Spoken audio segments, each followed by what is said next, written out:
Hello everyone. इस particular video में हम लोग CA IPCC ऑडिट मई 2017 का जो पेपर था उसका हम सोर्स डिस्कस करने वाले हैं और उसके सजेस्टेड आंसर्स हम लोग डिस्कस करने वाले हैं। देखिए, एज अ प्रोफेसर मेरे लिए बहुत ज़्यादा इम्पोर्टेंट होता है ये समझना कि CA के पेपर्स कैसे ड्राफ्ट किए जा रहे हैं, ऑडिट के पेपर कैसे ड्राफ्ट किए जा रहे हैं। तो जब पेपर आता है तो उसके एक एक क्वेश्चन हमारी टीम बैठकर एक एक क्वेश्चन कहाँ से आया, ठीक है, कि वो क्वेश्चन प्रैक्टिस मैनुअल से था, कि वो RTP से था, कि वो पास्ट पेपर से था, कि वो मॉड्यूल से था, कहाँ से था, वो हम बहुत ज़्यादा क्रिटिकली एनालाइज करते हैं। और वो हम लोगों ने एनालाइज किया इस बार, वी हैव एनालाइज्ड इट। और एनालिसिस हर बार ही करते हैं। एनालिसिस करने के बाद, ठीक है, हम लोगों ने बहुत की पॉइंट्स कुछ ढूंढ के निकाले, तो वो हम लोग अभी यहाँ पे डिस्कस करने वाले। वो की पॉइंट्स बहुत ज़रूरी है अगर आप ऑडिट के लिए प्रिपेयर कर रहे हो, ठीक है। आगे जब भी आप ऑडिट के लिए प्रिपेयर कर रहे हैं तो ये वीडियो आपके लिए सुनना बहुत ज़्यादा ज़रूरी है। इसके बाद फिर हम लोग सजेस्टेड आंसर्स भी हम लोग डिस्कस करेंगे इसके साथ ही, ताकि आप देख सकें किस तरह के आंसर्स एक्सपेक्टेड थे, आपने कैसे परफॉर्म किया, या फिर जो लोग एग्जाम देने वाले हैं उनको पता होना चाहिए कि कैसे आंसर्स लिखने चाहिए हमने, ठीक है। पूरा एनालिसिस करने के बाद मैं ऐसे कंक्लूजन पे पहुंचा हूं कि पेपर्स ड्राफ्ट करने के दो तरीके मैंने ऑब्जर्व किए, दो प्रिंसिपल तरीके। पहला, जो पेपर ड्राफ्ट करते हैं उनके सामने प्रैक्टिस मैनुअल, RTP का कलेक्शन, पिछले 4-5 साल के RTP, ठीक है, पास्ट एग्जाम के पेपर्स होते हैं उनके सामने, और उसमें से वो क्वेश्चन सिलेक्ट करते हैं, ये एक तरीका होता है। और दूसरा, ठीक है, कुछ अटेम्प्ट्स में ये तरीका चलता है कि ज़्यादा झुकाव प्रैक्टिस मैनुअल, RTP और पास्ट पेपर्स पे रहता है, और फिर कहीं पे ऑडिट में वो लोग ऑडिट मॉड्यूल के जो बहुत ही अलग अलग कोने हैं, जो ऐसी चीज़ें जो आज तक पूछी नहीं है उसमें से चीज़ें पूछते हैं, ठीक है। तो पहले से जो क्वेश्चन बेस बने हुए प्रैक्टिस मैनुअल में, RTP में और पास्ट पेपर में, या तो पेपर वहां से आता है ज़्यादा, या फिर मॉड्यूल के ऐसे रिमोट कॉर्नर्स, मॉड्यूल के अलग अलग जगह, अलग अलग कोनों से पेपर को पूछा जाता है जो अभी तक पूछा नहीं है। तो ये देखकर मुझे समझ में आया प्रोपोर्शन चेंज होता है, कभी यहां से 60% आ गया, कभी यहां से 60% आ गया, कभी दोनों जगह से 50-50% आ गया। ये सब देखने के बाद मुझे ऐसा लगता है कि बच्चों ने, ठीक है, सबसे पहले अपने जैसे रेगुलर नोट्स है, जैसे हमारे नोट्स होते हैं वो पूरे स्टडी मटेरियल बेस्ड होते हैं, पूरा का पूरा स्टडी मटेरियल हम कवर करने की कोशिश करते हैं। तो पहले बच्चों ने रेगुलर नोट जो स्टडी मटेरियल होता है उस पर अच्छी ग्रिप लेनी चाहिए, अंडरस्टैंडिंग ले लेनी चाहिए, बहुत जरूरी है, ठीक है, शॉर्टकट ट्रिक्स लेनी चाहिए, और फिर साथ में क्वेश्चंस की प्रैक्टिस करनी चाहिए प्रैक्टिस मैनुअल से और RTP से। तो दोनों एस्पेक्ट को हमने ध्यान रखना चाहिए। आप सिर्फ अगर PM के ऊपर बेस्ड हो और पेपर यहां से आ गया तो दिक्कत हो सकती है। आपने सिर्फ स्टडी मटेरियल या रेगुलर नोट्स किए, आपने क्वेश्चंस नहीं देखे तो भी दिक्कत हो सकती है, करेक्ट। तो practice manual is must, but it can not be the first, वो पहला नहीं हो सकता, और सिर्फ उसके ऊपर आप डिपेंडेंट नहीं हो सकते। तो अपनी स्ट्रैटेजी बनाते हो आप ख्याल रखें। हम लोग सजेस्ट करते हैं कि जो नोट्स है प्लस प्रैक्टिस मैनुअल यदि यूज करें और plus RTP, it is one of the best combination that you will be performing well in examinations, ठीक है। एक एक करके जो क्रिटिकल एनालिसिस है वो मैं आपको बताता हूं। पिछले अटेम्प्ट में हमने ऑब्जर्व किया कि इंस्टीट्यूट जब पेपर ड्राफ्ट कर रहा है तो जहां पे बोल्ड और इटैलिक्स है प्रैक्टिस मैनुअल में, जो रीसेंट चेंजेस होते हैं वो बोल्ड और इटैलिक्स फॉर्म में होते हैं, प्रैक्टिस मैनुअल में भी और मॉड्यूल में भी। जो रीसेंट चेंजेस है इंस्टीट्यूट उसको बहुत टारगेट कर रहा है। तो इमीडिएटली सभी बच्चों को एडवाइजरी मैंने इशू किया था कि देखो, बोल्ड और इटैलिक्स में जो पार्ट है वो आप लोगों को बहुत अच्छे से करना है, उसमें से आने के चांसेस बहुत ज्यादा है। और मैं आपको बताऊं, very very important learning, in fact the most important learning, सबसे इंपॉर्टेंट लर्निंग अगर कोई है तो यहां पे 37 मार्क्स, इनफैक्ट इसमें +4 भी और करूं तो मैं अराउंड 40 मार्क्स, 40 मार्क का पेपर आउट ऑफ 124, बोल्ड और इटैलिक्स जो पोर्शन था प्रैक्टिस मैनुअल में और मॉड्यूल में, वहां से पूछा गया। अगर वो एडवाइजरी बच्चों ने बराबर सुनी, अगर उसको फॉलो किया, तो ये 40 मार्क उनको बड़े आसानी से, बहुत ही सिंपल तरीके से अटेम्प्ट कर पाते और उसमें स्कोर करते। अब आगे के लिए ध्यान रखना, जब भी बोल्ड इटैलिक्स पोर्शन जो होता है उसको अच्छे से करे, क्योंकि उसको टारगेट किया जाता है। पिछले 5 साल की अगर मैं आरटीपी की बात करूं तो आउट ऑफ 124 35 मार्क्स का आया। दैट वाज फाइन, ठीक है, बहुत ज्यादा नहीं पूछा, रीजनेबल था। जो इस अटेम्प्ट की आरटीपी थी वहां से 9 मार्क का पूछा गया था, इवन दैट इज फाइन, ठीक है। अगर कोई 10 साल के पेपर पढ़ के जाता है तो 50 मार्क का वहां से पेपर आउट ऑफ 124, ठीक है। And the big thing, why practice manual is so important, 78 marks का पेपर आउट ऑफ 124, 78 मार्क का पेपर प्रैक्टिस मैनुअल में से था। इसलिए प्रैक्टिस मैनुअल कवर करना बहुत ही ज्यादा जरूरी और कंपलसरी था। लेकिन एक बात और ख्याल रखने की, 46 मार्क का पेपर, 78 मार्क्स का पेपर प्रैक्टिस मैनुअल में था, मतलब 124 में से अगर मैं 78 को निकाल दूं तो 46 मार्क का पेपर जो था वो प्रैक्टिस मैनुअल में नहीं था। मतलब आपको और नॉलेज की बहुत ज्यादा जरूरत थी पूरा पेपर अच्छे से सॉल्व करने के लिए, ठीक है। इनफैक्ट 34 मार्क के ऐसे क्वेश्चंस थे जो स्ट्रेट अवे मॉड्यूल से थे, मॉड्यूल के अलग अलग कोनों से थे, लेकिन ऐसी बात है कि वो आसान थे, काफी बहुत सिंपल थे, ठीक है। ऐसा हम बहुत वियर्ड ऐसा नहीं बोल सकते। अगर कोई हमारी स्ट्रेटजी कोई फॉलो करता है, regular notes plus practice manual and RTP, तो 124 में से 120 मार्क्स से क्वेश्चन बड़े आसानी से, और 4 मार्क जो है अगर और सोचते तो शायद उसको भी कर लेते। अब आगे हम लोग सजेस्टेड आंसर्स हम लोग डिस्कस करने वाले। मैं आपको बता दूं, सजेस्टेड आंसर ड्राफ्ट करते वक्त बहुत सारा data, module, practice manual, RTPs, past paper से हमने आंसर्स पिक किए हैं, ठीक है। और थोड़ा हाइयर साइड में कंटेंट हमने इंक्लूड किया है। हाइयर साइड में हो सकता है कि इंस्टीट्यूट वाले हमसे कम एक्सपेक्ट कर रहे हो, तो यहां पे आंसर ज्यादा है, आपने कम लिखा, इससे आप बहुत ज्यादा उदास होने की, डिसअपॉइंट होने की जरूरत नहीं है। इट्स नॉट रिक्वायर्ड, ठीक है। अगर आपने कॉन्सेप्चुअल बात लिखी है तो भी आपको अच्छे मार्क्स मिल सकते हैं। एक इंपॉर्टेंट बात बता दूं मैं आपको, मैं देखा है एज इट इज बच्चे आंसर लिखते फिर भी उनको मार्क्स नहीं मिलते, क्योंकि वो आंसर का इतना रियल मतलब निकल के नहीं आता है, अंडरस्टैंडिंग नहीं मिलती है।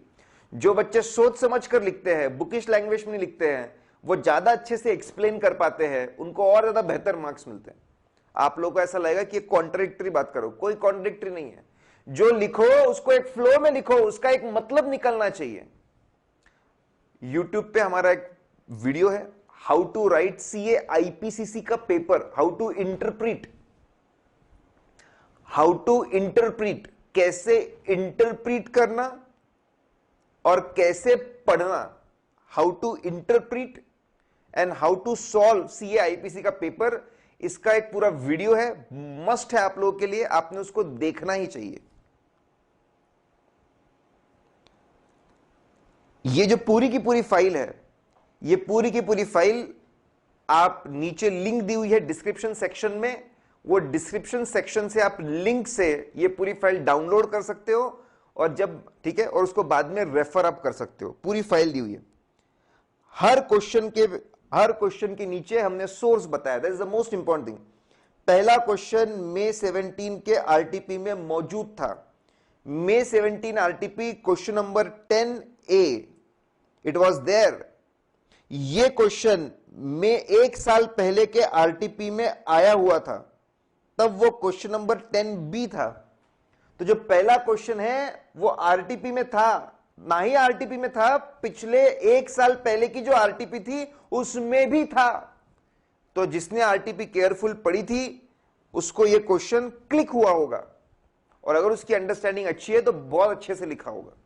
ठीक है, मैं पेपर डिस्कशन पे ज्यादा ध्यान दे रहा हूं, कॉन्सेप्चुअल एक एक आंसर को। अब रेगुलर क्लास होती है, रेगुलर वीडियोस में पूरा बैकग्राउंड, पूरी कहानी लेकर, चार्ट्स बनाकर, एग्जाम्पल्स डालकर उस कॉन्सेप्ट को दिमाग में फिट किया जाता है। लेकिन यहां पे पेपर एनालिसिस में शायद हमारे पास में इतना समय नहीं है, तो मैं शॉर्ट में बता रहा हूं, इस बात का ख्याल रखें। ठीक है, तो यहां पे सवाल था कंट्रोल, अगर कंट्रोल एनवायरनमेंट अच्छा है, इसका यह मतलब ये नहीं कि सारे फ्रॉड्स और एरर्स हम लोग पकड़ लेंगे, डिटेक्ट कर लेंगे, करेक्ट कर लेंगे। तो ऐसा है कि इंटरनल कंट्रोल सिस्टम के कंपोनेंट्स होते हैं, 5 कंपोनेंट्स होते हैं। नंबर 1 कंट्रोल एनवायरनमेंट, सबसे इंपॉर्टेंट, सबसे बेस में होता है कि मैनेजमेंट का, मैं शॉर्ट में बता रहा हूं, मैनेजमेंट का क्या एटीट्यूड है, कितना अवेयरनेस, क्या एटीट्यूड है, कितना इंपॉर्टेंस देते हैं, कितना अवेयरनेस है, कितनी एबिलिटी है, क्या एक्शन लेते हैं इंटरनल कंट्रोल सिस्टम के प्रति। मतलब वो कितने सीरियस है, उनके पास में कितने रिसोर्सेस है इंटरनल कंट्रोल सिस्टम के लिए, उसको बोलते हैं कंट्रोल एनवायरनमेंट। बहुत ज्यादा इंपॉर्टेंस देना, उसको अच्छे से डेवलप करना, रिसोर्सेस लगाना, इंप्लीमेंट करना, जो फॉलो करे उसको आप प्रमोशंस दे रहे, जो फॉलो नहीं कर रहे उसको निकाल दे रहे, उसको बोलते हैं गुड कंट्रोल एनवायरनमेंट। पहले माहौल, इंटरनल कंट्रोल सिस्टम्स के प्रति जो आपका एटीट्यूड है वो अच्छा होना चाहिए, कंट्रोल एनवायरनमेंट। फिर आपको पता होना चाहिए आपके एंटिटी के अंदर कहां कहां पे रिस्क है, कहां कहां पे गड़बड़ हो सकते हैं, कहां कहां पे मैनिपुलेशन, फ्रॉड, एरर हो सकते हैं। आपका इंटरनल रिस्क एनालिसिस होना चाहिए। जहां जहां रिस्क है वहां पे आपने कंट्रोल एक्टिविटीज डालनी चाहिए। आपको पता चला परचेस में रिस्क है तो वहां पे अप्रूवल्स लगा दो, कोटेशंस लगा दो, जब गुड्स आते हैं तो क्वालिटी चेक लगा दो। जहां पे रिस्क है उसके लिए कंट्रोल एक्टिविटीज एक बार एस्टैब्लिश कर दी तो सालों साल चलती रहेगी, ऐसा नहीं। उसको मॉनिटर करना पड़ता है, उसको देखते रहना पड़ता है कि कहां पे चेंजेस की जरूरत है, कहां पे इंप्रूवमेंट की जरूरत है, कहां पे चीजों को सेम रखना है, सक्सेस क्या है उसका, क्या फ्रॉड एरर रोक पा रहे, क्या उसका मॉनिटरिंग करना पड़ता है। ओनर करते हैं, इंटरनल ऑडिट भी एक मॉनिटरिंग का तरीका है। और आखिरी में इन सब चीजों को सपोर्ट करने के लिए you need good information system and information technology. आपको अच्छा इंफॉर्मेशन सिस्टम और इंफॉर्मेशन टेक्नोलॉजी चाहिए। तो ये 5 components, these 5 components are extremely important, very important। ठीक है, तो आपको पहले कंट्रोल एनवायरनमेंट, आप ये कंपोनेंट बताना जरूरी है, तभी आप आगे समझ पाएंगे। तो कंट्रोल एनवायरनमेंट मतलब क्या वो समझाना था, उसका इंपॉर्टेंस क्यों है। कंट्रोल एनवायरनमेंट अच्छा रहता है तो जो बाकी कंपोनेंट्स है वो अच्छे से, पहले तो एटीट्यूड, नजरिया पॉजिटिव रहेगा, तब जाके रिस्क निकाल पाएंगे, रिस्क के लिए कंट्रोल एक्टिविटीज डिफाइन कर पाएंगे, और कंट्रोल एक्टिविटीज को फिर मॉनिटर कर पाएंगे, और इनको सपोर्ट करने के लिए अच्छा information system, information technology. Good control environment help all other components. System बहुत अच्छे चलता है, इंटरनल कंट्रोल स्ट्रांग होते हैं, फ्रॉड एरर को प्रिवेंट कर सकते हैं, डिटेक्ट कर सकते हैं ऐसे माहौल में। लेकिन ठीक है, हम 100% फ्रॉड होंगे ही नहीं, एरर होंगे ही नहीं, ऐसा नहीं बोल सकते, क्योंकि इंटरनल कंट्रोल की अपनी खामियां हैं। लेकिन अगर कंट्रोल एनवायरनमेंट वीक रहा तो फ्रॉड, एरर होने के चांसेस ड्रास्टिकली बढ़ जाएंगे। Strong control environment will support all the elements, it will lead to good performance, but not absolute कि फ्रॉड होंगे ही नहीं। But bad control environment is going to destroy lot of things. ये आपको explain करना था सिंपल, और आपको टेक्निकल लैंग्वेज के साथ पढ़ना है तो वो तो है ही, मैं आपको सिंपल उसका मतलब क्या था वो बता रहा हूं। ये क्वेश्चन एग्जैक्टली ऐसा नहीं था, May 06 में इससे मिलता जुलता क्वेश्चन था, लेकिन बहुत ही आसान क्वेश्चन था। It was a very simple question. ठीक है, कि आपको अगर इनिशियल ऑडिट एंगेजमेंट है, आपका पहला ऑडिट एंगेजमेंट, मतलब इसके पहले ये ऑडिट किसी और ने किया था या फिर ऑडिट हुआ ही नहीं था, अगर आप किसी क्लाइंट को पहली बार ऑडिट कर रहे हो, मतलब पहले किसी और ने किया था या फिर होता ही नहीं था, उसको बोलते हैं इनिशियल ऑडिट एंगेजमेंट। ये जो इनिशियल ऑडिट एंगेजमेंट होता है, इनिशियल ऑडिट एंगेजमेंट आपको ऐसे 510 ऐसे 510 के हिसाब से आपको जवाब देना था इसका, और क्वेश्चन में था तो ऐसे का रेफरेंस देंगे, ऐसे का रेफरेंस आपको देना था, ऐसे का पूरा नाम आपको बताना था, और फिर आपको बताना था, बहुत आसान है, ओपनिंग बैलेंस चेक करने, पिछले साल का क्लोजिंग लेजर है उससे मैच कर लो, पिछले साल क्लोजिंग लेजर से, पिछले साल की अगर ऑडिटेड फाइनेंशियल स्टेटमेंट है कि भले ही किसी और ने ऑडिट किया है तो वो ले लो, उससे मैच कर लो, पिछले बार की अगर ऑडिट रिपोर्ट है तो वो भी पढ़ लो, ठीक है, कि देख वो पढ़ लो कि पिछले ओपनिंग बैलेंस में कोई गड़बड़ तो नहीं है। फिर अगर पिछले बार कोई प्रायर पीरियड आइटम है तो पिछले बार के रिकॉर्ड से मैच कर लो प्रायर पीरियड आइटम मतलब rectification of the previous year mistake, तो वो भी चेक कर लो बराबर है ना। खास ख्याल रखो ये आप देख रहे मतलब ओपनिंग बैलेंस लेजर से मैच होना, पिछले बार के ऑडिटेड फाइनेंशियल स्टेटमेंट से मैच होना, पिछले बार की ऑडिट रिपोर्ट में कुछ खास मतलब गलत नहीं लिखा हुआ है, क्लीन लिखा होना, ये सब एविडेंस कलेक्ट कर रहे हो, ओपनिंग बैलेंस बराबर है ना, प्रायर पीरियड आइटम भी देख रही है। साथ में कंसिस्टेंसी ऑफ अकाउंटिंग पॉलिसीज, कि जो पॉलिसीज पिछले साल ओपनिंग बैलेंस में थी वही है ना, अगर पिछले साल फीफो था तो इस साल भी फीफो लगाना पड़ेगा, पिछले साल डब्ल्यूडीवी था तो इस साल भी डब्ल्यूडीवी, चेंज करना है तो फिर डिस्क्लोजर्स देने पड़ेंगे आपको। तो ओपनिंग बैलेंस चेक, पूरे टीम को बोलो इस साल ऑडिट करते वक्त try to get evidence about the opening balance, ठीक है। कंफर्मेशन मंगा रहे डेटर के तो क्लोजिंग ओपनिंग दोनों के लिए मंगा लो, फिजिकल वेरिफिकेशन कर रहे तो एक्विजिशन डेट ओपनिंग के पहले की मतलब ओपनिंग में था, इन्वेस्टमेंट पहले के खरीदे हुए तो मतलब ओपनिंग में था, तो ओपनिंग बैलेंसेस की भी इंफॉर्मेशन इकट्ठा करते जाओ, बहुत इंफॉर्मेशन मिल गई बहुत बढ़िया। अगर कहीं पे इंफॉर्मेशन कम मिल रही, शक होता है तो हम एक्सटेंड करते हैं, हम रिकंसिलेशन बना सकते हैं। अगर परचेज सेल क्लोजिंग बैलेंस निकाल लेंगे तो बैलेंसिंग फिगर ओपनिंग बैलेंस आ जाएगा, रिकंसिलेशंस हम लोग बना सकते हैं, वी कैन गो फॉर रिकंसिलेशंस अगर सबूत की कमी महसूस होती है तो ये आपको एक्सप्लेन करना था वहां पे, शॉर्ट में मैं चीजों को बता रहा हूं बहुत ही। फिर अगला क्वेश्चन था manner of rotation, bold italics में प्रैक्टिस मैनुअल में दिया हुआ था, chapter number 7 question number 48, manner of rotation, rotation के बारे में था, दिया हुआ था।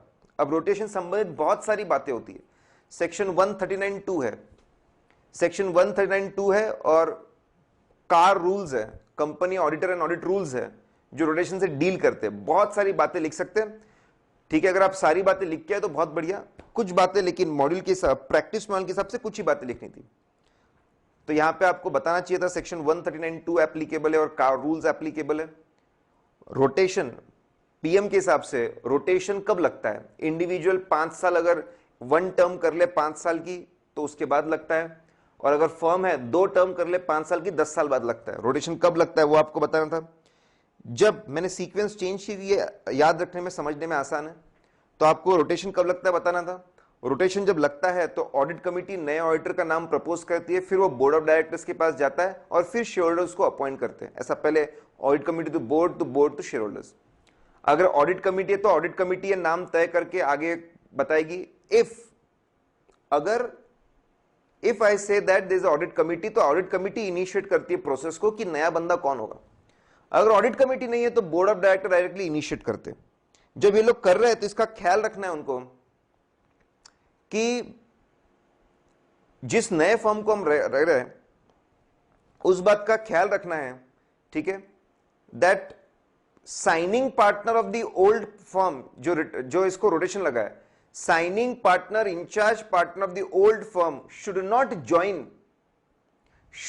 ज्वाइन, ठीक है, ज्वाइन नहीं करना चाहिए। न्यू जो सीए फर्म को हम अपॉइंट कर रहे हैं उसको ज्वाइन नहीं करना चाहिए। अगर ज्वाइन कर लिया तो वो भी डिस्क्वालीफाई हो जाएंगे। जैसे रोटेशन का पीरियड खत्म, रोटेशन आपको लगता है तो 5 साल के लिए कूलिंग पीरियड लग जाता है, ऑडिटर अपॉइंट नहीं कर सकते। तो वहां पे आपको लिखना था, हम रेगुलर नोट से पूरा कहानी फ्लो के साथ देखते हैं, ठीक है। वहां पे आपको बताना था कि signing partner should not join जिस फर्म को हम अपॉइंट कर रहे हैं उसको ज्वाइन करना नहीं चाहिए, तो वो भी डिस्क्वालीफाई हो जाएगा। फिर आपको बताना था कि ब्रेक, अगर आप ब्रेक ले किसी भी रीजन से, अगर इंडिविजुअल या फर्म का बीच में ब्रेक आता है, ब्रेक मतलब रिजाइन कर दिया इज अ ब्रेक, डिस्क्वालीफाई हो गया is a break, COP cancel हो गई इज अ ब्रेक, किसी भी रीजन से बीच में अगर ब्रेक आता है तो ऐसा मान लेते हैं कि वो टर्म खत्म हो गया। सर मतलब सपोज 5 साल में से 4 साल ऑडिट किया, 5 साल में से 4 साल ऑडिट किया और उसके बाद में रिजाइन कर दिया, तो हम मान लेंगे कि आपकी 1 term of 5 years is over. आप वापस आके बचा हुआ काम नहीं कर सकते। 5 साल के टर्म में कभी भी ब्रेक लगा तो मान लेंगे कि आपकी वो टर्म पूरी खत्म हो चुकी है। करेक्ट। और जॉइंट ऑडिटर को आप यूज कर सकते थे रोटेशन में, जॉइंट ऑडिटर्स को अच्छे से यूज कर सकते हैं। देखिए एक फर्म रिटायर हो रही है, तो रिटायर होती तो बहुत बड़ा चेंज होता है। आखिरी 2 साल में आप नए बंदे को लेके आ जाओ। एक आपकी फर्म रिटायर हो रही है, 10 साल के बाद रिटायर होती है, जब उसके 8 साल खत्म हो गए, आखिरी 2 साल में नए फर्म को लेके आ जाओ। आखिरी 2 साल में पुरानी फर्म और नई फर्म दोनों मिलकर काम करेंगे। इससे पुरानी फर्म का काम डेलीगेट करना आसान हो जाएगा न्यू फर्म को। 2 साल बीतने के बाद पुरानी फर्म रिटायर हो जाएगी and new firm will continue. तो you can use concept of joint audit for smooth transition, from old auditor to new auditor. तो ये बातें आपको समझानी थी कि रोटेशन कब लगता है, 5 साल का कूलिंग पीरियड लग जाता है, ऑडिट कमिटी और बोर्ड ऑफ डायरेक्टर्स नया नाम लेके आते हैं, नया नाम जो है उसमें किसी ने ज्वाइन नहीं करना चाहिए था, ब्रेक के बारे में ख्याल रखना चाहिए अपॉइंटमेंट के वक्त। करेक्ट। ये बातें आपको बताई थी। अगर आप ज्यादा बातें लिखते तो भी चलेगा। हमने हमारे लेक्चर जब हम कवर करते तो पूरी कहानी बन के फ्लो बनाकर हमने 7 पॉइंट बताए, 7 पॉइंट बताए थे। अगर आप उतने सारे पॉइंट लिखते हैं तो बहुत अच्छी बात है, कोई चिंता की बात नहीं। अब ये बहुत ही पुराना क्वेश्चन, पीएम में भी चैप्टर 5 में क्वेश्चन नंबर 16 है, क्वेश्चन नंबर 37 भी है, नवंबर 06 में पूछा हुआ है। भाई जीपी रेशियो अचानक अगर कम हो जाए तो आपने क्या करना चाहिए? हमने चेक करना चाहिए। ट्रेडिंग अकाउंट में 3 चीजें सबसे इंपॉर्टेंट होते हैं, stock, opening stock, closing stock, second sales, third purchase. हमने सारे पॉइंट्स को इतने ग्रुप्स में बांट दिया। ये मैं आपको बता रहा हूं, कोई भी आंसर होता है तो आपने उसको एनालाइज करके कैसे आप उसको याद रखेंगे। अब ग्रॉस प्रॉफिट निकलता है ट्रेडिंग अकाउंट से, तो सारी बातें ट्रेडिंग अकाउंट से रिलेटेड है। ट्रेडिंग अकाउंट में इंपॉर्टेंट 3 चीजें हैं, स्टॉक, सेल्स और परचेसेस, तो उससे हमने जोड़ दिया। तो जीपी रेशियो कम हो गया तो आपने देखना चाहिए सबसे पहले, ठीक है, स्टॉक रेट पॉइंट्स कि कहीं कोई कंज्यूमेबल का स्टॉक छूट तो नहीं गया। बहुत सी बार क्या होता है, ऑयल, फ्यूल और जो कंज्यूमेबल होते हैं उनका हम क्लोजिंग स्टॉक नहीं निकालते। क्लोजिंग स्टॉक नहीं निकालते तो क्लोजिंग स्टॉक की एंट्री पास नहीं करते। क्लोजिंग स्टॉक की एंट्री पास नहीं करेंगे तो ग्रॉस प्रॉफिट कम हो जाएंगे। तो कंज्यूमेबल्स और छोटे मोटे जो मटेरियल है उसका क्लोजिंग स्टॉक निकाला कि नहीं और उसको पास किया कि नहीं, वो देखना जरूरी है। कहीं उसके वजह से तो ग्रॉस प्रॉफिट कम नहीं हो गया, वो देखना चाहिए। गुड्स दिए थे sales on approval, sales on approval goods गए थे, वो हमारा ही स्टॉक है, हमारे इन्वेंट्री में दिखना चाहिए। कभी कभी वो नहीं बताते, उसके वजह से दिक्कत हो जाती है। ठीक है। अच्छा, इन्वेंट्री है लेकिन उसको वैल्यूएशन का तरीका बदल गया, उसके वजह से क्लोजिंग स्टॉक कम हो जाता है और प्रॉफिट कम दिखते हैं। या फिर अंडर वैल्यूएशन और ओवर वैल्यूएशन है, गलती से आपने ओपनिंग स्टॉक को ओवर वैल्यू किया है, डेबिट साइड ओपनिंग स्टॉक ज्यादा किया है और क्लोजिंग स्टॉक कम किया है, उसकी वजह से ग्रॉस प्रॉफिट कम हो सकता है। तो पूछना चाहिए कंज्यूमेबल का क्लोजिंग स्टॉक भैया आपने बुक किया क्या, उसकी वजह से तो अगर वो बुक नहीं किया होगा तो प्रॉफिट्स कम हो जाते हैं, वो इंक्वायरी करो। सेल्स एंड अप्रूवल का जो स्टॉक है वो लिया कि नहीं आपने, चेंज इन बेसिस तो नहीं है, मिस्टेक तो नहीं है, under valuation, over valuation. Sales वाले पॉइंट, कहीं फिक्टिशियस सेल्स का रिवर्सल तो नहीं है। पिछले साल बहुत सारे, लास्ट ईयर बहुत सारे फिक्टिशियस सेल्स मारे थे लेकिन पैसे तो मिलने हैं नहीं, इस साल उसको रिवर्स किया, ऐसा तो नहीं है फिक्टिशियस सेल्स हमने रिवर्स किए थे उसकी वजह से दिक्कत आ रहा है। ऐसा तो नहीं है कि सेल्स एंट्री पास हो गई, सेल्स एंट्री, लेकिन सेल्स एंट्री डबल पास हो रही है और परचेस एंट्री पास नहीं हो रही है, तो वो चेक करना जरूरी है। ठीक है, जो गुड्स हम लोग सैंपल पे देते हैं, एडवर्टीजमेंट में देते हैं, क्या उसका आपने बराबर एंट्री पास किया कि ट्रेडिंग अकाउंट में? अगर वो नहीं किया तो उसकी वजह से प्रॉफिट कम हो सकते हैं। ठीक है, फिक्टिशियस सेल्स अगर आप रिवर्स मार रहे हो उसकी वजह से प्रॉफिट्स कम हो सकते हैं। सेल्स रिटर्न की एंट्री डबल मार रहे हो तो उसकी वजह से आपके प्रॉफिट्स कम हो सकते हैं। सैंपल वगैरह था, सैंपल जो आप एज अ सैंपल इशू करते हो उसको एडवर्टीजमेंट कॉस्ट ट्रीट करना पड़ता है, advertisement account debit to trading account credit, वो एंट्री पास नहीं करोगे तो जीएसपी और कम हो जाएगा। ठीक है, परचेसेस में ऐसा तो नहीं पिछले साल के परचेज इस साल आ गए, ये पिछले साल के परचेज इस साल आ गए, ऐसा तो नहीं हम लोग एक्सेस प्रोविजन हमने बना दिया, ऐसा तो नहीं पीएनएल के खर्चे आपने ट्रेडिंग में डाल दिए इसलिए ग्रॉस प्रॉफिट कम दिख रहा है। इंश्योरेंस क्लेम तो लिया है ना, आपके ग्रॉस प्रॉफिट गिरने के क्या क्या कारण हो सकते हैं, stock related, sales related, purchase related. ठीक है, वो उसके बारे में आपको लिखना था, बहुत ही इंपॉर्टेंट था। अब बहुत ही इंटरेस्टिंग ट्रू फॉल्स, पहला था, इसमें अगर आप रीजन लिखेंगे तो आपको जवाब मिलेंगे, रीजन लिखना बहुत जरूरी है। फाइनेंशियल स्टेटमेंट्स में अगर गलती है मटेरियल एंड परवेसिव, बड़ी गलती और हर जगह फैली है तो हम क्वालिफाई करते हैं, तो इसका आंसर था इनकरेक्ट, सभी लोगों ने सही दिया होगा, इनकरेक्ट, बिल्कुल गलत बात। अगर मटेरियल गलती है और पूरे फाइनेंशियल स्टेटमेंट में फैली हुई है, मटेरियल गलती है और पूरे फाइनेंशियल स्टेटमेंट में अगर फैली हुई है ये गलतियां, करेक्ट, तो आपको एडवर्स ओपिनियन देना पड़ता है। कंपनीज एक्ट के हिसाब से कम 2 डायरेक्टर को साइन करना चाहिए और उसमें से एक मैनेजिंग डायरेक्टर होना चाहिए, बिल्कुल करेक्ट, मॉड्यूल के पेज 8.8 से था ये। ठीक है, हमने बहुत इंपॉर्टेंट मार्क कराया था बच्चों को, सेक्शन 134 एप्लीकेबल आपको लिखना था, बिल्कुल सही। अगर कौन कौन साइन करता है फाइनेंशियल स्टेटमेंट, पहले तो अगर बोर्ड अलाउ करे तो बोर्ड के बिहाफ में चेयरमैन साइन करता है, चेयरमैन अगर ऐसा आपने ऑथराइजेशन नहीं किया चेयरमैन को या फिर चेयरमैन नहीं है, ठीक है, चेयरमैन की सिग्नेचर नहीं हुई तो 2 डायरेक्टर और उसमें से एक मैनेजिंग डायरेक्टर होने चाहिए। तो बोर्ड के बिहाफ में या तो चेयरमैन, अगर बोर्ड ऑथराइज करे तो चेयरमैन साइन करते हैं, अगर ऐसा नहीं हुआ तो फिर 2 director, one of them should be MD, बिल्कुल सही है। इसके अलावा CEO if he is a director तो वो भी साइन करेंगे, सीएफओ को जो जिम्मेदारी है उनको साइन करना है, और कंपनी सेक्रेटरी, जितने ज्यादा लोगों को रिस्पॉन्सिबल अकाउंटेबल बनाओगे उतने ज्यादा लोग ख्याल रखेंगे कि फाइनेंशियल स्टेटमेंट्स बराबर है कि नहीं। जॉइंट ऑडिटर इज नॉट, अगला था, joint auditor is not bound by majority views, बिल्कुल सही, करेक्ट। जॉइंट ऑडिटर जनरली आपस में मिलकर बनाते हैं अपनी audit report, financial statement sign करते हैं, ऑडिट रिपोर्ट बनाते हैं, लेकिन अगर उनका आपस में सहमति नहीं है तो वो अपना अपना ओपिनियन दे सकते हैं, मेजॉरिटी रूल फॉलो करने की जरूरत नहीं है।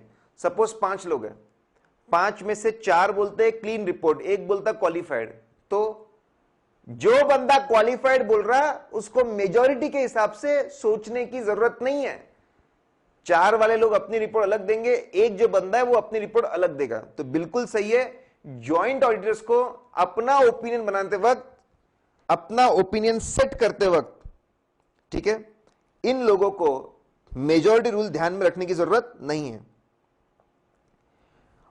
फिर आगे था, auditor is responsible for compliance of law rules regulation, May 11 में मिलता तो क्वेश्चन था, answer is incorrect. As per S 250, as per S 250, ठीक है, management is responsible for compliance with law rules and regulation. आप आपके एंटिटी को अच्छे से जानते हो, ठीक है, आपकी जिम्मेदारी है लॉ रूल्स रेगुलेशन कंप्लायंस करना। हम तो जाके देखते अगर कंप्लायंस नहीं किया तो फिर हम देखेंगे कि आपसे पूछताछ करेंगे, फाइनेंशियल स्टेटमेंट में इफेक्ट लाएंगे, अगर नहीं होते तो क्वालिफाई करते। हमारा काम इंप्लीमेंट करना नहीं है, चेक करना है आपने कंप्लाई किया कि नहीं, और नहीं किया तो उसके फाइनेंशियल इंपैक्ट बराबर फाइनेंशियल स्टेटमेंट पे लिए कि नहीं। यह बहुत इंटरेस्टिंग था। चैप्टर 7 के अनसॉल्व क्वेश्चंस, अनसॉल्व क्वेश्चन में था साहब, this question was from unsolved questions, ठीक है, रेयरली ऐसा होता है। तो अनसॉल्व क्वेश्चन में से ये क्वेश्चन था कि use of computer facilities by small enterprises में इंक्रीज कंट्रोल रिस्क, बिल्कुल सही। स्मॉल इंटरप्राइजेस में ऐसी लोगों की कमी होती है, सेग्रीगेशन ऑफ ड्यूटी का प्रॉब्लम होता है।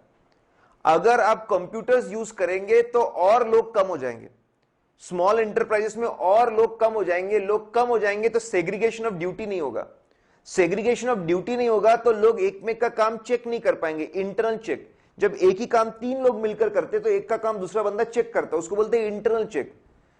Computers will reduce people, if it reduces people there will not be segregation of duty, if there is no segregation of duty there is no internal check. तो बिल्कुल सही, computer use करोगे तो system weak हो जाएगा, control risk will increase. Control risk will increase. ठीक है, ये क्वेश्चन कुछ लोगों को जमा नहीं होगा, इसलिए उसके बारे में बताया मैंने आपको। सब्सटेंटिव प्रोसीजर्स, सब्सटेंटिव प्रोसीजर्स और टेस्ट ऑफ कंट्रोल्स हम जानते हैं, पूरी डेफिनेशन उन्होंने टेस्ट ऑफ कंट्रोल की दी और सामने लगा दी सब्सटेंटिव प्रोसीजर। बिल्कुल गलत। कोई भी चेकिंग एग्जामिनेशन जिसमें आप सिस्टम का डिजाइनिंग और उसका ऑपरेटिंग इफेक्टिवनेस चेक करते हैं, उसको सब्सटेंटिव प्रोसीजर नहीं बोलते, उसको टेस्ट ऑफ कंट्रोल्स बोलते हैं। तो test of control was incorrect, ये जो बोल रहे थे वो इनकरेक्ट था। ये शायद कुछ लोगों को कंफ्यूज हुए होंगे। Analytical procedure is a part of routine checking, answer is incorrect. Routine checking मतलब क्या? ओपनिंग बैलेंसेस बराबर आए ना, वाउचर बराबर बने ना, प्राइमरी बुक्स में एंट्री हुई ना, पोस्टिंग बराबर हुई ना, बैलेंसिंग बराबर हुई ना, ट्रायल बैलेंस टैली हो रहा है ना, करेक्ट, इसको हम लोग रूटीन चेकिंग बोलते हैं। चीजें जो जितने हम लोग दिख रहे हैं, रूटीन चेकिंग, जितने एसेट्स दिख रहे हैं हमको लेजर में उतने रियलिटी में है ना, रिकंसाइल करना बैंक बैलेंसेस को, इसको बोलते हैं रूटीन। रिकंसिलेशन बराबर है ना, रूटीन चेकिंग। जहां पे हमारा focus accuracy of books of accounts पे होता है, तो इसको रूटीन चेकिंग। ठीक है। एनालिटिकल प्रोसेस मतलब कंपेयर करना, अमाउंट्स को, रेशियोज को, परसेंटेज को, ट्रेंड्स निकालना। It is definitely different. Analytical procedure is different from routine checking. Module के पेज नंबर 5.64 में जो बात लिखी है बिल्कुल उसके हिसाब से ही है। ठीक है।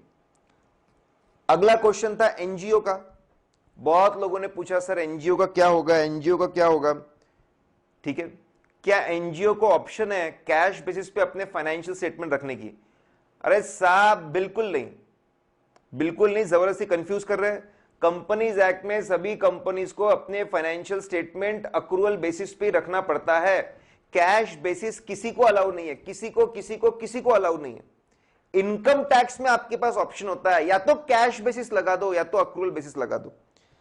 तो बिल्कुल इनकरेक्ट है। एनजीओ कैश बेस फॉलो कर सकते हैं, बिल्कुल गलत है। ठीक है, उनको भी अक्रूवल बेसिस फॉलो करना पड़ेगा। फ्रॉड रिपोर्टिंग 45 दिन के अंदर, बिल्कुल गलत। सेक्शन इनकरेक्ट, बिल्कुल। सेक्शन 143(12) के हिसाब से पता चलने पे 2 दिन में ऑडिट कमिटी बीओडी को बताना पड़ता है। 45 दिन में वो लोग रिप्लाई करते हैं और फिर हम 15 दिन के अंदर सेंट्रल गवर्नमेंट को भेजते हैं। 45 + 15 + 2 62 डेज। तो सेंट्रल गवर्नमेंट तक बात पहुंचती है 62 दिनों में। आप 45 कहां से लेके आ गए? 45 का आपने कौन सा हिसाब कर दिया? बिल्कुल गलत। If board of director fails to appoint first auditor in case of company other than government company, normal company में अगर बोर्ड ऑफ डायरेक्टर्स ने अपॉइंट नहीं किया तो क्या होगा? If board of directors don't appoint, power will go to higher authority, shareholders. As per section 139 it will go to higher authority, shareholders. EGM बुलाकर appoint करते हैं। तो बहुत ही आसान था, वो भी बहुत ही सिंपल था। Question number 3, vouching verification standard है, 16 मार्क का सवाल पूछते ही है।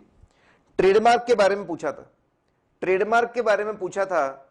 ये मई 17 के आरटीपी में भी आया हुआ है, पीएम में क्वेश्चन नंबर 6 भी है चैप्टर 5 में, नवंबर 14 के आरटीपी में भी आया हुआ है, नवंबर 8 में एग्जाम में भी आ चुका है। तो बहुत पॉपुलर क्वेश्चन था और करंट आरटीपी में था। करंट आरटीपी में था तो आना ही चाहिए था।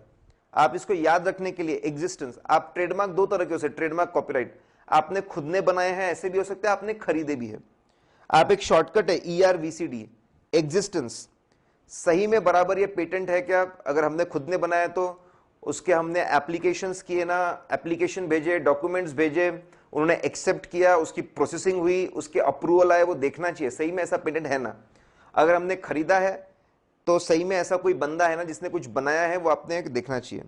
Rights, ERVCD, existence rights. Contract agreement, अगर अप्रूवल लेटर्स है तो कंपनी के नाम पर ही है ना, पेटेंट कंपनी के नाम पे रजिस्टर हुआ ना। अगर कोई कंपनी के नाम पे बहुत सी बार पे आपके कॉपीराइट अगर नहीं होते ट्रेडमार्क, आपने देखना चाहिए कि कॉन्ट्रैक्ट्स क्या कंपनी के फेवर में सारे राइट्स असाइन हुए हैं ना। कॉन्ट्रैक्ट अग्रीमेंट देखना बहुत जरूरी है, कंपनी के फेवर में सब आया ना। वैल्यूएशन, इनिशियल जो कॉस्ट होती है पेटेंट को, कॉपीराइट को, ट्रेडमार्क को रजिस्टर करवाने की, उसको कैपिटलाइज करते हैं, ओवर पीरियड राइट ऑफ करते हैं उसको। ठीक है, या फिर जो भी कॉस्ट में खरीदा है उसको आपको राइट ऑफ करना पड़ेगा। राइट ऑफ आप AS 26 के हिसाब से करते हो। शेड्यूल लेना चाहिए आपने कि कुछ भी छूटा नहीं था। ERVCD, existence, rights, valuation, completeness, disclosure, presentation disclosure. Fix assets के अंदर दिखेगा इंटेंजिबल एसेट, तो एग्जिस्ट करता है ना, आपने खुद बनाया या किसी से खरीदा, आप सही में उसके मालिक है ना, राइट्स वो चेक करना चाहिए। वैल्यूएशन, अमाउंट बराबर है ना, बराबर उसको अमोर्टाइज कर रहे हैं ना, ठीक है। कंप्लीटनेस, कुछ छूटा तो नहीं है, शेड्यूल से मैच करो। और प्रेजेंटेशन डिस्क्लोजर, ऐसा भी याद रख सकते हैं। मैंने जो वीडियो बनाया यूट्यूब पे कि वाउचिंग वेरिफिकेशन का आंसर कैसे लिखना, मतलब एक है पेपर कैसे लिखना, उसमें वाउचिंग वेरिफिकेशन का आंसर कैसे लिखना, उसका वीडियो है, उसको ध्यान से देखिए। इन्वेस्टमेंट इनकम, चैरिटेबल इंस्टीट्यूट में इन्वेस्टमेंट इनकम बहुत आसान था, मॉड्यूल से था ये, ठीक है। रिसेंट PM में, RTP में कहीं था, बहुत आसान। पहले आप लिस्ट ऑफ इन्वेस्टमेंट्स लो, कितने इन्वेस्टमेंट्स है, लिस्ट ऑफ इन्वेस्टमेंट्स लो, कितने इन्वेस्टमेंट है, उसकी इनकम इस बार आई ना, जिनकी इनकम नहीं आई उसमें देखना चाहिए कि अक्रू कराने की जरूरत है ना, और नहीं कर रहा है अक्रू तो क्यों नहीं कर रहा है। तो पहले होता है इन्वेस्टमेंट्स। अब देखो ये ऊपर वेरिफिकेशन का आंसर था, वाउचिंग का एकदम सिंपल फंडा है, पूरा फ्लो। पहले इन्वेस्टमेंट्स आते तो इन्वेस्टमेंट्स की लिस्ट लेना, उसके हिसाब से कितने लोग की अर्निंग हुई, कितने लोग की अर्निंग नहीं हुई, जिनकी नहीं हुई क्यों नहीं हुई वो आप चेक कर सकते, ठीक है। इन्वेस्टमेंट्स के बाद में जब हम इन्वेस्टमेंट्स आते खरीदते वक्त, कम डिविडेंड, एक्स डिविडेंड, कम डिविडेंड है तो हमको डिविडेंड मिलने वाला है, एक्स डिविडेंड है तो नहीं मिलने वाला है, तो वो चेक करना जरूरी है। आपको वारंट्स आते हैं, प्री प्रिंटेड चेक्स आते हैं, प्री प्रिंटेड चेक्स की कॉपी या फिर उसकी काउंटर फाइल होती है, जो बाजू में टुकड़ा होता है ना, एक पूरी अगर इतना स्लिप है, स्लिप के बाजू में जो टुकड़ा होता है उसको काउंटर फाइल बोलते हैं, उससे मैच करो, कैलकुलेशंस मैच करो, रेट और फेस वैल्यू के हिसाब से। बहुत आसान बातें लिखनी थी। कॉन्टिंजेंट लाइबिलिटी, देखिए फटाफट बता रहा हूं क्योंकि मैं ये पूरा I don't want to get into teaching यहाँ पे, ठीक है। कॉन्टिजेंट लाइबिलिटी May 15 के RTP में था, आपके प्रैक्टिस मैनुअल में था, May 7 में पूछा है, May 04 में पूछा है। कॉन्टिजेंट लाइबिलिटी को AS 29 के हिसाब से पहले डिफाइन करना था। और कॉन्टिजेंट लाइबिलिटी में डर होता है चीजें छूटने का, तो डिपार्टमेंटल हेड्स को बुला के पूछो कि कुछ छूट तो नहीं रहा है, ठीक है। उनसे बड़े बोर्ड ऑफ डायरेक्टर्स के मिनट्स देखो, जनरली मिनट्स में वो सब डिस्कस करते हैं कंटेंट चीजों को, कि वहां पे जितनी बातें कवर थी सारी की सारी कवर है ना। लॉयर का बिल देखो, लॉयर का बिल देख के समझ में आया कितने पेंडिंग केसेस है और कुछ छुपाया तो नहीं है। और मैनेजमेंट से सर्टिफिकेट लो आखिरी में, छुपाने का बहुत डर होता है, इसलिए ऑफिसर से इंक्वायरी, फिर ऊपर बोर्ड ऑफ डायरेक्टर के मिनट्स, ठीक है, फिर बाहर वाला लॉयर और मैनेजमेंट से सर्टिफिकेट। देखो सबसे मैंने किस सीक्वेंस, सबसे आसान क्या है, सबसे आसान है फंक्शनल हेड्स लोगों से बात करना, तो वो कर लो। उससे थोड़ा मुश्किल बोर्ड मिनट्स लाना, तो वो ले लो। उससे और मुश्किल जो आपके लॉयर्स है, ठीक है, उसके ट्रैक रिकॉर्ड, उसकी बिलिंग, उससे बात करके आप पता लगाओ। उससे और थोड़ा मुश्किल मैनेजमेंट से लेटर मंगवाओ। ये कॉन्टिजेंट लायबिलिटी कहीं छूटी तो नहीं है, कहीं कम तो नहीं पड़ गई, गायब तो नहीं कर दिया, उसके लिए करना जरूरी है। फिर अलग अलग टाइप के लिए गारंटी है, तो बैंक गारंटी देके रखी है, तो कौन से बैंक को गारंटी दी है, कौन से लेटर्स है, कब तक वैलिड है वो देखो। बिल डिस्काउंटिंग की है तो उसकी डिटेल्स देखो, कॉन्ट्रैक्ट साइन की तो कॉन्ट्रैक्ट पढ़ो, करेक्ट। और पूरी अकाउंटिंग AS 29 और शेड्यूल 3 के हिसाब से प्रेजेंटेशन होना चाहिए। As I said, I am not in teaching mode, मैं आपको सिर्फ बता रहा हूं कहां से थे और ओवरव्यू दे रहा हूं। लीजिंग राइट्स बहुत पुराना क्वेश्चन, चैप्टर 6 क्वेश्चन नंबर 45, ठीक है। RTP ओल्ड, नवंबर 40, नवंबर 11, नवंबर 09, कितने बार MTP मॉक टेस्ट पेपर में भी था ये, एक साल पहले का जो MTP था उसमें था। जब भी लीज सबसे पहले लॉयर को अपॉइंट करते हैं तो लीगल एक्सपेंसेस, लीज के लिए जितने लीगल एक्सपेंसेस उसको कैपिटलाइज करना चाहिए हमने, तो वो चेक करना चाहिए। फिर लॉयर अग्रीमेंट बनाता तो अग्रीमेंट चेक करो, ठीक है, कितने साल के लिए लीज है, हाउ मेनी ईयर्स, कितने साल की लीज है, कितना लीज रेंट है, वो आपको देखना चाहिए। उसकी कंडीशंस क्या है, कौन सी कंडीशंस है कि ग्राउंड रेंट पे करना, मेंटेनेंस करवाना, क्लीन रखना, जो भी कंडीशन, क्योंकि अगर कंडीशन टूट जाएगी तो वो लीज हमारे हाथ से चली जाएगी। तो लीज बनाते वक्त पहले लॉयर को लाते तो लीगल एक्सपेंस की बात है, फिर अग्रीमेंट बनता तो अग्रीमेंट की बात है, एक सिंपल फ्लो में आप जा सकते हो, ठीक है। फिर उसकी कंडीशंस फुलफिल हुई क्या वो आप बताइए। एक ये वर्ड बच्चों को समझता नहीं, डिलैपिडेशन। प्रॉपर्टी लीज के जब चलता है तो प्रॉपर्टी उस दौरान थोड़ी डिग्रेड हो सकती है, डैमेज हो सकती है, तो उसके भी पूरे पेमेंट हमको ही करने पड़ते हैं। कि लीज के दौरान अगर कोई भी डिग्रेडेशन होता है, कोई अगर प्रॉपर्टी को प्रॉब्लम होता है, कोई डैमेज होता है, तो वो भी हमको करना है, वो लिखा होता है जनरली अग्रीमेंट में। सब लेटिंग हमने की है क्या, की है नहीं की है, कैसे की है, वो देखना पड़ेगा।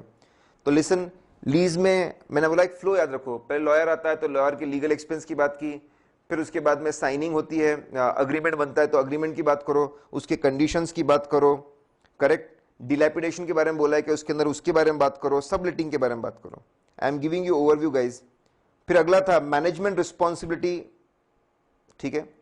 मैनेजमेंट की रिस्पॉन्सिबिलिटी क्या रहती है, बहुत बहुत आसान, ठीक है। ये हम बचपन से आते हैं, इट इज मैनेजमेंट, बहुत आसान था। मैनेजमेंट की जिम्मेदारी होती है फाइनेंशियल स्टेटमेंट प्रिपेयर करना, जो ट्रू एंड फेयर यू देते हो, जो फ्री फ्रॉम मटेरियल मिसस्टेटमेंट है, मैनेजमेंट की जिम्मेदारी है। फाइनेंशियल स्टेटमेंट के लिए इंटरनल कंट्रोल सिस्टम एस्टैब्लिश करना कि भाई स्टेप बाय स्टेप अकाउंटिंग होगी, एक अच्छा रिलायबल ट्रायल बैलेंस बने, ये भी मैनेजमेंट की जिम्मेदारी है। अकाउंटिंग पॉलिसी सिलेक्ट करना मैनेजमेंट की जिम्मेदारी है। एस्टिमेट्स बनाना ये मैनेजमेंट की जिम्मेदारी है। हमारा काम सिर्फ चेक करना है चीजों को।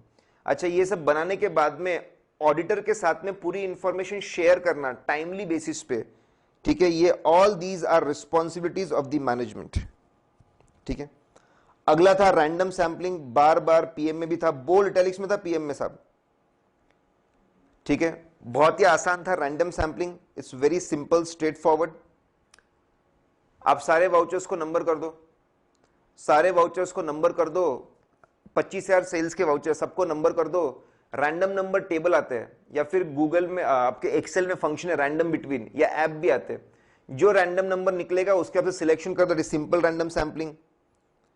फिर स्ट्रैटिफाइड रैंडम सैंपलिंग। आप एक काम करिए, आप पॉपुलेशन को 4 हिस्सों में बांट दीजिए, ईस्ट, वेस्ट, साउथ, नॉर्थ। जब पॉपुलेशन को हिस्सों में बांटते हैं तो उसको हम बोलते हैं, now that is called as, जब उस हिस्सों में बांटते हैं उसको हम लोग बोलते हैं कि हमने स्ट्रैटा बनाया। अब हर स्ट्रैटा में आप रैंडमली चीजें सिलेक्ट करो। तो पहले जब पॉपुलेशन को आप स्ट्रैटा में बांटते हो और फिर हर स्ट्रैटा में जाके आप सिलेक्शन करते हो, उसको हम लोग बोलते हैं स्ट्रैटिफाइड रैंडम सैंपलिंग।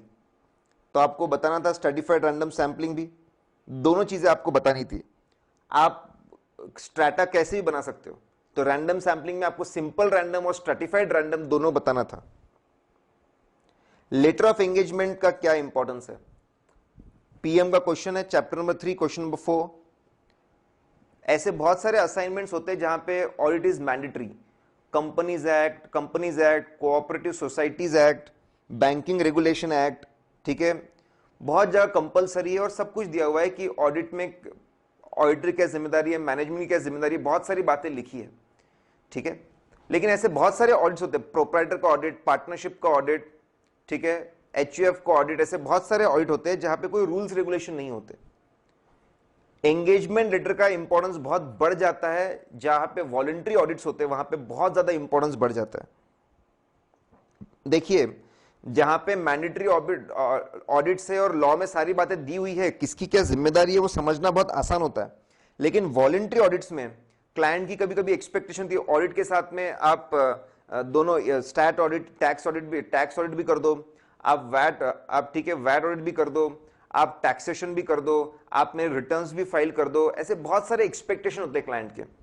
तो वॉलंटरी ऑडिट में बहुत इंपॉर्टेंट है कि हम एंगेजमेंट लेटर बनाएं और उसमें क्लैरिफाई करें कि हम कौन सा काम करने वाले, कौन सा नहीं करने वाले। हम लोग बनाते हैं, ठीक है। तो आपको पहले बताना था मैंडेटरी वर्सेस वॉलंटरी, वॉलंटरी में काम का है, वॉलंटरी में किस काम का है वो आपको बताना था। फिर आप इसको कैसे बनाते हो, एज पर एसे 210 210 के हिसाब से, एज पर एसे 210 210 के हिसाब से हम इसको बनाते हैं, ठीक है। ठीक है, उसको बनाया जाता है पूरा। उसके अंदर मैनेजमेंट की रिस्पॉन्सिबिलिटी, ऑडिटर की रिस्पॉन्सिबिलिटी, मैनेजमेंट कौन सा एफआरएफ फॉलो करेगा, ऑडिटर की रिपोर्ट का फॉर्मेट कैसा रहेगा, ऑब्जेक्टिव ऑफ ऑडिट, ये सारी बातें लिखी होती है। 210 हमको समझाता है इन सब के बारे में, एंगेजमेंट लेटर कैसे बनाना और क्या उसको रिवाइज करना चाहिए आगे। तो आपको बताना था वॉलंटरी वर्सेस मैंडेटरी की कहानी, वॉलंटरी में उसका क्या इंपॉर्टेंस है वो आपको बताना था, कौन बनाता है, कैसे बनाता है। ऑब्जेक्टिव्स ऑफ लोकल बॉडी, ये क्वेश्चन भी प्रैक्टिस मैनुअल में बोल्ड और इटैलिक्स में था। लोकल बॉडीज मतलब जैसे municipal corporations, we have municipal corporations, तो म्युनिसिपल कॉर्पोरेशंस होते हैं। तो म्युनिसिपल कॉर्पोरेशंस जो बड़े बड़े कॉर्पोरेशंस है दिल्ली, मुंबई, वो अपने ऑडिटर खुद अपॉइंट करते हैं। लेकिन जो बाकी जनरली कॉर्पोरेशंस होते हैं उनके auditor state government. State government नजर रखता है, ध्यान रखता है कि जो लोकल बॉडीज है बराबर काम कर रहे हैं कि नहीं, इसके लिए उनका ऑडिट करवाता है। तो ऑडिट में क्या क्या चेक करेंगे, बहुत आसान है। पहले सिस्टम, कोई भी चीज करने के पहले सिस्टम आता है, तो हमको जाके हमारा ऑब्जेक्टिव होता है इंटरनल कंट्रोल सिस्टम को देखना कि वो फ्रॉड एरर को डिटेक्ट प्रिवेंट कर सकता है ना, डिटेक्ट कर सकता है ना, स्ट्रॉन्ग इंटरनल कंट्रोल सिस्टम है ना, उस पर हमको कमेंट करना पड़ता है। ऑब्जेक्टिव हमारा वो ऑब्जेक्टिव है। अब सिस्टम के हिसाब से होते खर्चे, तो जितने खर्चे सेंट्रल स्टेट गवर्नमेंट ने जितना पैसा दिया था या सेंट्रल गवर्नमेंट जितना पैसा दिया था वो बराबर खर्च किया क्या, रोड के लिए बराबर खर्च किया क्या, इरिगेशन के लिए बराबर खर्च किया क्या, प्रॉपर पर्पस के लिए खर्च किया क्या। पहले सिस्टम आता है तो सिस्टम के बारे में बोलना है, फिर सिस्टम से खर्चे होते तो खर्चे के बारे में बोलना है, फिर अकाउंटिंग होती है खर्चों की, तो financial statement true and fair view है क्या, करेक्ट। और ये सब करते वक्त लीगल कंप्लायंसेस हमको देखने पड़ते हैं and prevention from fraud error. ये 5 ऑब्जेक्टिव है, बहुत ही आसान से 5 ऑब्जेक्टिव, ठीक है। कि पहले सिस्टम आता है तो सिस्टम के बारे में आप चेकिंग करो, सिस्टम बराबर है कि नहीं, सिस्टम बराबर है कि नहीं वो चेक करो, उस पर रिपोर्ट करो। सिस्टम से होते खर्चे, तो खर्चा आपने बराबर किया कि नहीं, उससे फिर बनते फाइनेंशियल स्टेटमेंट्स। और 2 बातें, law compliance and fraud error, ये कॉमन चीजें सब में, उसका ख्याल रखना चाहिए आपने। Absolute assurance versus reasonable, module में वापस बोल्ड इटैलिक्स में थी ये बात, यहां पे आपको एक्सप्लेन करना है। ऐसे 200 के हिसाब से हमारा काम है रीजनेबल एश्योरेंस से पता लगाना कि financial statement true and fair view देते हैं कि नहीं, are they free from material misstatement. Reasonable assurance से are they free from material misstatement, material misstatement can be because of fraud और एरर। तो ऐसे 200 में हमारा ऑब्जेक्टिव क्या है, पहले ओपन बनाना और फिर ऑडिट रिपोर्ट में उसको लिखना और प्रेजेंट करना शेयर होल्डर तक। तो ऐसे 200 के हिसाब से ऑब्जेक्टिव। अब इसमें आप बोलेंगे कि ये ऑब्जेक्टिव्स क्यों, ताकि इसको पढ़ के लोग अपना भरोसा बढ़ा सके, फाइनेंशियल स्टेटमेंट भरोसेमंद है कि नहीं, रिलायबल है कि नहीं, क्योंकि मार्केट में डाउट होता है। यहां पे खास बात है रीजनेबल एश्योरेंस। रीजनेबल मतलब हाई लेवल ऑफ एश्योरेंस, इतनी मेहनत करते, बहुत ज्यादा मेहनत करके हम हाई लेवल ऑफ एश्योरेंस देते हैं जिसमें गलती होने के चांस कम होते हैं, लेकिन हम एब्सोल्यूट एश्योरेंस नहीं दे सकते, 100% नहीं बोल सकते, because of inherent limitation, because of inherent limitations of audit. आप इसको यहां पे और ज्यादा आप हाईलाइट कर सकते थे इनहेरेंट लिमिटेशंस को, ठीक है। इनहेरेंट लिमिटेशंस ऑफ ऑडिट, क्या प्रॉब्लम है ऑडिट में, हम क्यों नहीं सकते, why we can not give absolute assurance, वो आप एक्सप्लेन कर सकते थे। किंगस्टन कॉटन मिल में लिखा हुआ है कि सारे फ्रॉड एरर पकड़ना हमारा काम नहीं है, डीप लेड फ्रॉड है वो हम कैसे पकड़ेंगे, हम लिमिटेड समय के लिए जाते हैं, बहुत सारे अजम्पशंस के बेस पे जाते हैं, और हमारा काम सिर्फ ओपिनियन देना है रीजनेबल एश्योरेंस से, फ्यूचर वायबिलिटी की अगर बातें करना नहीं है। ये आंसर और थोड़ा बेहतर हो सकता है, मैंने मॉड्यूल से पिक किया इसको। यहां पे आप इनहेरेंट लिमिटेशन को और डिफाइन कर सकते हैं, ठीक है। क्वेश्चन नंबर 5B में आप इनहेरेंट लिमिटेशन पे और उसके ऊपर फोकस कर सकते हैं। आगे फिर से ये पीएम में chapter number 3 question number 16, national college है और उनको बहुत बड़ा ग्रांट मिला है, ठीक है। आप कैसे उसको चेक करेंगे, पहले कॉलेज में गए, जनरल अंडरस्टैंडिंग की कॉलेज कौन से काम करता है, what is their general thing, कौन से कॉमर्स कोर्स चलाता है, साइंस वाले चलाता है, कौन से कोर्सेज चलाता है, एमबीए कोर्सेज चलाता है, पूरा नॉलेज लिया आपने। गवर्नमेंट ग्रांट के लिए, अब गवर्नमेंट ग्रांट है, एप्लीकेशन किसने की थी, कितने की थी, किस पर्पस के लिए की थी, ठीक है। अवार्ड हुआ, आपको अप्रूवल मिला, किस कंडीशंस पे आपको अप्रूवल मिला, पैसे आए क्या बैंक में, ये आपको चेक करना पड़ेगा। पहले ओवरऑल कॉलेज का नॉलेज, फिर ग्रांट के एप्लीकेशन, ग्रांट का एप्लीकेशन, उसके क्राइटेरियाज, उसका अप्रूवल, उसके पैसे मिलने के बारे में वो चीज चेक करनी पड़ेगी।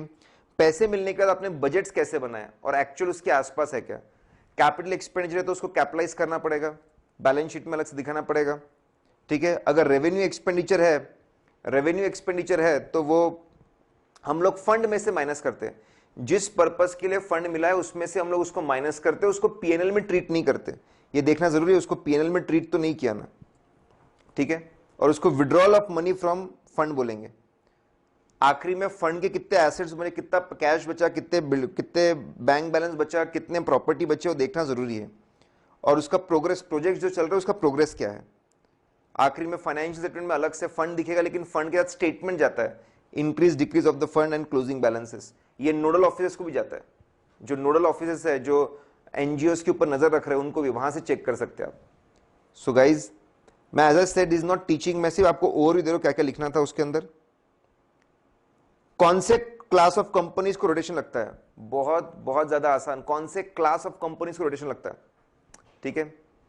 ऑल लिस्टेड कंपनीज, ठीक है, उनको लगता है all public companies having paid up capital 10 crores और more, private company having paid up capital 20 crores और मोर, या फिर पब्लिक और प्राइवेट हैविंग बोरोइंग्स 50 crores और मोर, इनको लगता है। ठीक है, OPC small company dormant company को रोटेशन नहीं लगता है। तो किसको एप्लीकेबल है वो क्वेश्चन था। रिलायबिलिटी ऑफ ऑडिट एविडेंस, इस पे आप इंटरनल एक्सटर्नल आप बहुत डिफाइन कर सकते हैं, इंटरनल अलग अलग सोर्सेस।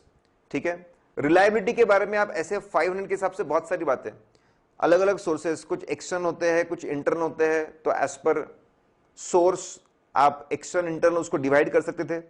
ठीक है, और रिलायबिलिटी की बातें आप और कर सकते थे, जो मैंने मॉड्यूल से देखा, मॉड्यूल में बोल्ड इटैलिक्स में था, पेज नंबर, ठीक है, वहां पे दिया हुआ है आपके फाइल में, पेज नंबर 2.7। तो ऑडिट एविडेंस कैसे हम इकट्ठा करते हैं, प्रोसेस परफॉर्म करते हैं, एनालिटिकल प्रोसेस परफॉर्म करते हैं, रीपरफॉर्म करते हैं, रिकंसल करते हैं, ताकि हम पता लगा सके इनकम एक्सपेंस एसेट लायबिलिटी बराबर है ना। ठीक है, कौन सा एविडेंस रिलायबल होता है, एक्सटर्नल एविडेंस ज्यादा रिलायबल होता है, इंडिपेंडेंट सोर्स से ज्यादा रिलायबल होता है, राइटिंग वाला ज्यादा रिलायबल होता है, ओरिजिनल ज्यादा रिलायबल होता है, जो डायरेक्ट हमको मिले वो ज्यादा रिलायबल होता है, वो आपको बताना था। सो यहाँ पे आप यहाँ पे कौन सा एविडेंस ज्यादा रिलायबल होता है उसके ऊपर ज्यादा फोकस करना था। ठीक है, इन्वेंट्री में एनालिटिकल प्रोसेस क्या होती है, एनालिटिकल प्रोसेस मतलब इस साल के अमाउंट रेशियोज ग्राफ्स को पिछले साल से कंपेयर करना। तो इन्वेंट्री में आप क्लोजिंग जो उसकी क्वांटिटीज है वो कंपेयर कर सकते थे, अमाउंट, क्वांटिटीज एंड अमाउंट पिछले साल से कंपेयर कर सकते थे, दैट इज एनालिटिकल प्रोसीजर। ठीक है, आप comparison of the closing inventory, ठीक है, परसेंटेज की कितना रॉ मटेरियल है, कितना फिनिश गुड्स है, कितना WIP है, परसेंटेज आप कंपेयर कर सकते थे। आप डायरेक्ट क्वांटिटी कंपेयर कर सकते हैं, आप अमाउंट कंपेयर कर सकते हैं, परसेंटेज कंट्रीब्यूशन कंपेयर कर सकते हैं, turnover ratios, inventory turnover ratios compare कर सकते हैं, जीपी रेशियोज। आप जितना कंपैरिजन करेंगे आपको समझेगा कि ये नॉर्मल है, क्या चीजें नॉर्मल चल रही है कि अनयूजुअल है, एबनॉर्मल है। सब जितनी चीजें मैच होती जाएंगी सब चीजें नॉर्मल मानी जाएगी। और आखिरी में आप क्वांटिटेटिव रिकंसिलेशन भी कर सकते हो, opening stock plus purchase minus sales equal to closing stock. तो एनालिटिकल रिव्यू में एनालिसिस करने में आप क्वांटिटीज को पिछले साल से कंपेयर करना, अमाउंट्स को कंपेयर करना, परसेंटेज को कंपेयर करना, जीपी रेशियो कंपेयर करना, correct, inventory turnover ratio compare करना, ये आपके एनालिटिकल प्रोसेस। और आखिरी में रिकंसाइल करना और देखना, एनालाइज करना डिफरेंस क्यों है, वो भी आ सकता है। आखिरी क्वेश्चन ईएमपी, जब भी किसी फाइनेंशियल स्टेटमेंट की बात को हाईलाइट करना है तो हम ईएमपी डालते हैं, emphasis of matter paragraph. Open paragraph के नीचे होता है, अलग से हेडिंग होता है एम्फेसिस मैटर पैराग्राफ। कुछ एग्जांपल, कंपनी ने बहुत बड़ी अकाउंटिंग पॉलिसी चेंज की, हम ईएमपी डाल सकते हैं, वी कैन पुट ईएमपी। ठीक है, कि बहुत चेंज किए, हाईलाइट करते हैं हम चीजों को। फिर नया अकाउंटिंग स्टैंडर्ड उन्होंने फॉलो किया, again we can put EMP, नया अकाउंटिंग स्टैंडर्ड उन्होंने डाला है। ठीक है, फाइनेंशियल स्टेटमेंट में जो बात लिखी है उसको हाईलाइट करना है तो हम ईएमपी डालते हैं। फिर गोइंग कंसर्न खतरे में है, वो लिखा हुआ है वहां पे, उसको हाईलाइट करने के लिए हम वापस ईएमपी डाल सकते हैं। There are many examples where we can put EMP. Prior period items है, उसके लिए हम डाल सकते हैं, उसमें एंड या शुरुआत होती है विदाउट मॉडिफाइंग और ओपिनियन, इसका मॉडिफिकेशन से कोई संबंध नहीं है। एक क्वेश्चन था सर्विस ब्यूरो पे, अब ये क्वेश्चन पूरा डायग्राम बनाकर समझाया जाता है। सर्विस ब्यूरो मतलब जो बीपीओस केपीओ जिनको हम काम आउटसोर्स करते हैं उनको सर्विस ब्यूरो बोलते हैं। तो सर्विस ब्यूरो के साथ में प्रॉपर अग्रीमेंट है ना, प्रॉपर लियाजनिंग ऑफिसर है ना, सिस्टम सेट है ना, यहां से डेटा उनको भेजने के लिए, आउटसोर्स करने के लिए। ठीक है, रेगुलर बेस पे उनसे कम्युनिकेशन होते रहते हैं ना, वो एक्सेप्शनल रिपोर्ट भेजते रहते हैं ना, वहां पे क्या क्या गलतियां हुई उसकी रिपोर्ट हमको भेजते रहते हैं ना। ठीक है, और हम उसको कंटिन्यूसली चेक करते हैं ना, डेटा बराबर आ रहा है कि नहीं आ रहा है, ऐसी बातें लिखनी थी आपको उसके अंदर। As I said there is less time. General purpose financial statement, ऐसे फाइनेंशियल स्टेटमेंट जो सबके लिए बने, banker, equity share, preference share, debenture, सबके लिए सुटेबल, उसको बोलते हैं general purpose. IFRS accounting standard is the example. जो कुछ ही लोगों के लिए बनते हैं उसको बोलते हैं special purpose.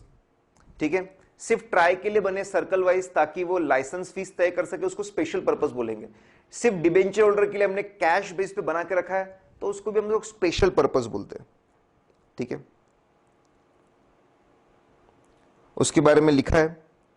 Provision for reappointment, auditor को रीअपॉइंट नहीं कर सकते अगर वो डिस्क्वालीफाई है, रीअपॉइंट नहीं कर सकते अगर उसने अनविलिंगनेस है, रीअपॉइंट नहीं कर सकते अगर ऑलरेडी रेजोल्यूशन इज, ठीक है, रेजोल्यूशन इज पास्ड कि किसी और को अपॉइंट करेंगे, स्पेशल रेजोल्यूशन ऐसा अगर पास हो चुका है, ठीक है, एक्सप्रेसली कि ये अपॉइंट नहीं करें, इसकी जगह हम किसी और को अपॉइंट करेंगे, इसका स्पेशल रेजोल्यूशन पास हो चुका है, ऐसे सर्कमस्टांसेस में हम उनको फिर से अपॉइंट नहीं कर सकते। लास्ट क्वेश्चन था the purpose of providing depreciation. यार ये तो पीएम में भी था, नवंबर 12 नवंबर 14। डेप्रिसिएशन चार्ज करते हैं ताकि कॉस्ट ऑफ मैन्युफैक्चरिंग सही रहे। फिक्स एसेट्स कंट्रीब्यूट करते हैं, फिक्स एसेट का यूज होता है, कॉस्ट ऑफ मैन्युफैक्चरिंग सही निकले, कॉस्ट ऑफ मैन्युफैक्चरिंग सही निकले, प्रॉफिट सही निकले, ताकि एसेट सही वैल्यू पे दिखे और जैसे जैसे हम उसको डेप्रिशिएट कर रहे हैं वो कम होते जाए, उनकी वैल्यू सही नजर आती रहे, एसेट्स सही वैल्यू पे दिखते रहे, cost over period of time, cost over period of time right of होते जाए। ठीक है, तो ऐसे कुछ कारण है कि हम लोग क्यों डेप्रिसिएशन चार्ज करते हैं। देखिए मैंने आपको एक ओवरव्यू दिया है कहां कहां से, अगर आप पढ़ना चाहते हैं तो ये फाइल को आप डिटेल में पढ़ सकते हैं, डिटेल में पढ़ सकते हैं, डिस्क्रिप्शन में इसका लिंक होगा, वहां से आप इसको डाउनलोड कर लीजिए। ठीक है, नहीं तो मेरा नंबर है 9096000033, ravitaurisir@gmail.com पे आप मुझे कांटेक्ट भी कर सकते हैं, मैं फाइल आपको दिलवा दूंगा। कोई भी प्रॉब्लम है तो इस पे मुझे आप कांटेक्ट कर सकते हैं। आई होप ये एनालिसिस आपके लिए हेल्पफुल रहेगा।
This is a simple explanation of climate change, based on an article in the New York Times.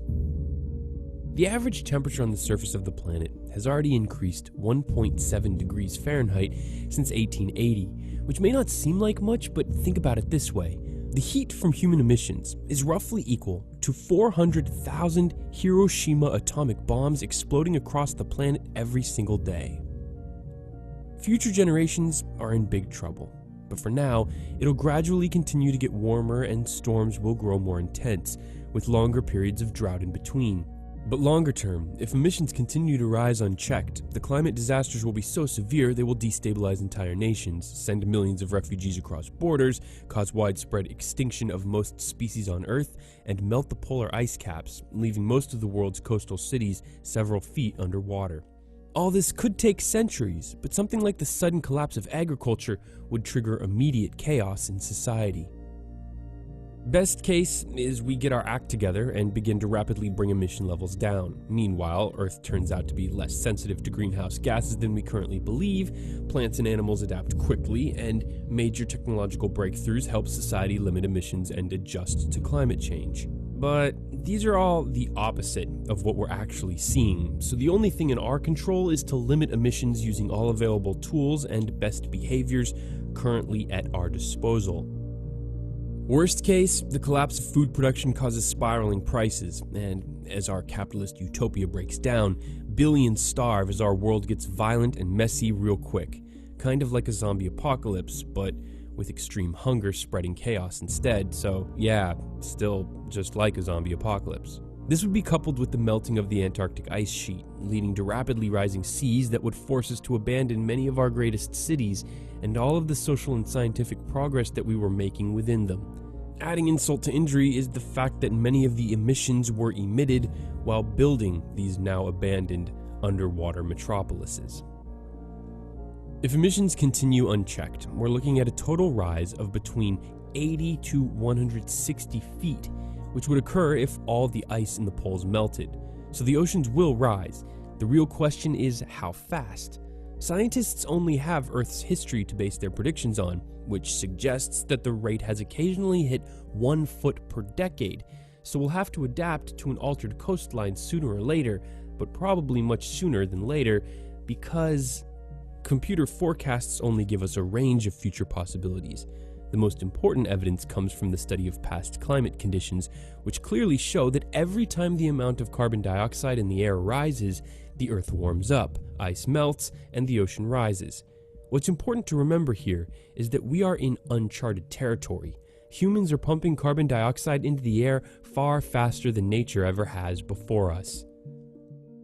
Scientists have been publishing strong evidence that warming is making drought and heat waves more frequent, causing heavier rainstorms and more severe coastal flooding. But while the internet has made us all more aware of weather disasters in distant countries, it's hard to prove these are all directly made worse by climate change. Canada and Russia both have vast frozen lands and could see some economic benefits from a warmer climate. Putin and the Russians, and until recently Canada as well, have been reluctant to make ambitious climate commitments, but expect that to change as these countries realize they will be swamped by millions of refugees from less fortunate nations. Libertarians and other political conservatives do not like the policies proposed to fight climate change, and have chosen to try and block them by actively undermining the science. This effort has been funded by the oil and coal industry, who favor making money above all else. As more resources are devoted to solving the problem, our chances at big technological breakthroughs are improving, but we still should be spending about 3 times as much money as we currently are on these efforts, according to several in-depth reports. You can reduce your carbon footprint by doing things like plugging leaks in your home insulation, installing a smart thermostat, taking public transit, taking less airplane trips, buying an electric car, and putting solar panels on your roof. A big one is eating less meat. But what's really needed is for you to speak up and exercise your rights as a citizen, because strong, collective action through state and national policies is how we'll make the most impact.